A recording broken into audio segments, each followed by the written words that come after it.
बोल कफारा कलाम से शोहरत पाने वाले शहबाज फयाज कवाल एंड हमनवा ने एक्सीएम प्रोडक्शन के बैनर तले मशरकी लंदन में परफॉर्म किया, जिसमें शहबाज फयाज के अलावा इनके वालिद और बाकी 5 भाइयों ने परफॉर्म किया। बोल कफारा टीम का ये तीसरा कामयाब दौरा है। मशरकी लंदन में बोल कफारा की टीम का यह हाउसफुल शो था। शायकीन ने कुर्सियां न होने की वजह से खड़े होकर शो देखा। शायकीन ने बोल कफारा की कवालियों पर बेपनाह रक्स किया।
हॉल में मर्द और खवातीन की भरपूर शिरकत ने माहौल को गरमा दिया।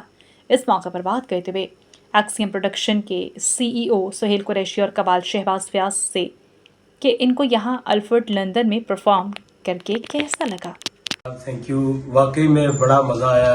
ऑडियंस बड़ी सुनने वाली थी और एक एक बंदा कवाली का सुनने वाला था और दुआ करता हूँ कि अल्लाह पाक ऐसी एक्सीएम प्रोडक्शन की जानिब से ये जो महफिलें लगती हैं, ऐसी अल्लाह पाक हमेशा ये महफिलें लगाई रखें। Thank you. अच्छा, जरा हमारे व्यूअर को बताइएगा कि आपके और कितने शो रह गए हैं और कहाँ कहाँ पे शो हैं? वो जो हमारे शो है वो इंशाल्लाह वो ब्रेडफर्ड में भी है, मैनचेस्टर में भी है और साउथहैम्पटन में भी है और मजीद आपको जो शो की जो मालूमात है वो एक्सीएम प्रोडक्शन की जानिब से उनके पेज से और सुहेल भाई की तरफ से आपको दे दी जाएगी। Thank you. बिस्मिल्लाहिर्रहमानिर्रहीम जी, आप हमेशा ही मतलब यूके आते हैं तो बहुत अच्छी गैदरिंग मिलती है, बहुत अच्छी ऑडियंस जो कि बड़े शौक से और बड़े प्यार से और बड़े धमाकेदार उनकी मतलब वो सुनने का जो स्टाइल होता है। तो आज इल्फर्ड में हमारा था प्रोग्राम, तो ये एक्सीएम प्रोडक्शन की तरफ से सुहेल कुरैशी साहब ने जो जिसको सारा मैनेज किया है तो कर रहे हैं, अभी और कर रहे हैं, अभी हमारे आगे भी फर्दर और भी हमारे शोज हैं, बर्मिंघम, मैनचेस्टर, ब्रेडफोर्ड, इसी तरह। तो आज इल्फर्ड में था, बहुत मजा आया, बहुत एंजॉय किया हमेशा की तरह। जी, बोल कफारा कवाली नाइट आज लंदन इल्फर्ड में पहुंची और इससे पहले हमने सोल्ड आउट शो किए ग्लासगो के और हेज के। इसके बाद आज इल्फर्ड में भी जो आपने देखा खड़े होने की जगह नहीं थी, सीटें रखने की जगह नहीं थी, अल्हम्दुलिल्लाह तीसरा हाउस सोल्ड आउट शो जा रहा है। इसके बाद हमारा लूटन में है, अल्हम्दुलिल्लाह 95% टिकट्स उसकी बिक चुकी हैं और बर्मिंघम में है, मैनचेस्टर में है, साउथहैम्पटन फर्स्ट टाइम हम उनको लेके जा रहे हैं। तो सारे अल्हम्दुलिल्लाह एक अच्छे थिएटर्स हमने बुक किए हैं और मुझे उम्मीद है कि सारे सोल्ड आउट जाएंगे।